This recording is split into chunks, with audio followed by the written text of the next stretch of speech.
वचन, प्यारा वचन, ईशो मसीह का प्यारा वचन, पाँव को दीप को राह को रोशन, ये है मसीह का प्यारा वचन, ये है वचन, प्यारा वचन, ईशो मसीह का प्यारा। परमेश्वर के धन्य नाम की महिमा हो। प्रभात मनन के सत्र 1689 में आप सभी का बहुत ही विनम्रता के साथ स्वागत करता हूं। आइए आज का मनन के लिए हम पढ़ते हैं तीतुस अध्याय 2 पद 12, और हमें चेतावनी देता है कि हम भक्ति और सांसारिक अभिलाषाओं से मन फेर कर इस युग में संयम और धर्म और भक्ति से जीवन बिताए। मन फेरने की बातों की सूची में भक्ति पर हम कल मनन किए थे। दूसरी बात सांसारिक अभिलाषाएं हैं। वर्ल्डली डिजायर्स अथवा सांसारिक अभिलाषाएं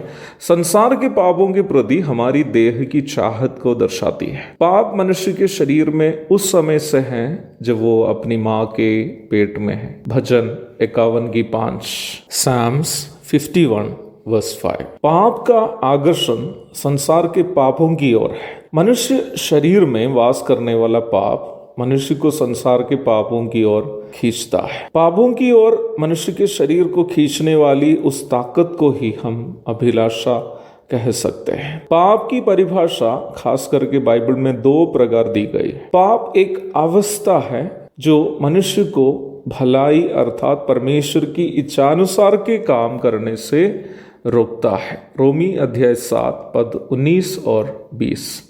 Sin is a state that prevents man from doing those good works which are according to the will of God. पाप एक क्रिया है अथवा कर्म है। पाप की दूसरी परिभाषा है, पाप एक क्रिया अथवा कर्म है जो अभिलाषा के परिणाम स्वरूप, नतीजा स्वरूप मनुष्य कर बैठता है। याकूब अध्याय 1 पद 15। परमेश्वर की इच्छा हर एक मनुष्य के प्रति यह है कि हर एक मनुष्य परमेश्वर की इच्छा को अपने जीवन के द्वारा पूरी करे। इस संसार के हर एक वस्तु की सृष्टि करने के पीछे परमेश्वर की खास योजनाएं हैं, मनुष्य के प्रति भी है। परमेश्वर प्रत्येक इंसान से ये चाहता है कि वो अपना सृष्टिकर्ता जिस लक्ष्य के लिए उसको सृजा है उसे पूरा करे। मनुष्य शरीर में वास करने वाला पाप शैतान की इच्छा मनुष्य के द्वारा पूरी होनी चाहता है। उसके लिए शैतान अभिलाषा का इस्तेमाल करता है। पैशन या डिजायर आदि शब्द वर्तमान समय में खासकर के जवानों के बीच काफी इस्तेमाल किया जाने वाला एक शब्द है। पैशन एक व्यक्ति अपने जीवन में वो क्या बनना चाहता है या क्या करना चाहता है उस निर्णय को लेने हेतु अपने अंदर उत्पन्न होने वाली तीव्र इच्छा को कहते हैं। वो निर्णय वो व्यक्ति स्वयं ले रहा है और उस प्रकार स्वयं निर्णय लेने के लिए उसको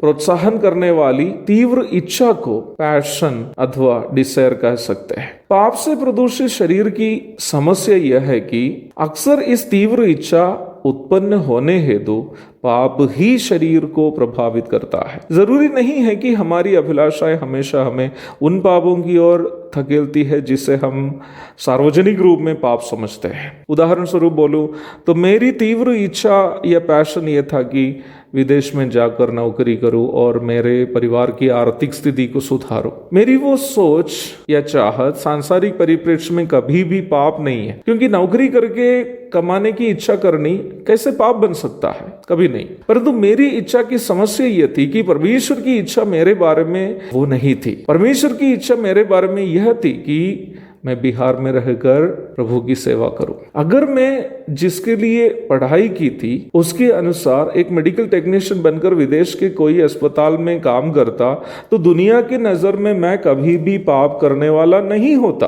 अगर मैं अपनी कमाई के धन से लोगों की मदद भी करते तो लोग मेरी बहुत तारीफ भी करते, परंतु मैं परमेश्वर को कभी भी प्रसन्न नहीं कर पाता क्योंकि परमेश्वर की इच्छा मेरे बारे में वो नहीं थी। तो प्रिय भाई बहनों, सांसारिक अभिलाषाओं से मन फेरने का अर्थ केवल संसार के पापों से मन फेरना ही नहीं, जबकि वो भी है, परंतु केवल वो नहीं है, बल्कि हमारी अपनी इच्छाओं से मन फेर कर परमेश्वर की इच्छा के लिए स्वयं सौंपना है। मैं फिर से उस बात को कहकर समाप्त करता हूँ। सांसारिक अभिलाषाओं से मन फेरने का अर्थ केवल संसार के पापों से मन फेरना ही नहीं, बल्कि हमारी अपनी इच्छाओं को, अपनी प्राथमिकताओं को उससे त्याग कर परमेश्वर की इच्छा के लिए स्वयं सौंपना भी है। एक और शुभ दिन की धन्य कामनाओं के साथ आज का मनन मैं यहाँ समाप्त करता हूँ। प्रभु आप सबको आशीष दे। आमीन। भोजन है आत्मा में भूखे कोई, पानी है आत्मा में प्यासे कोई, पालन जो करते हैं उसके लिए आशीष पाने का साधन है। ये वचन प्यारा वचन ईशो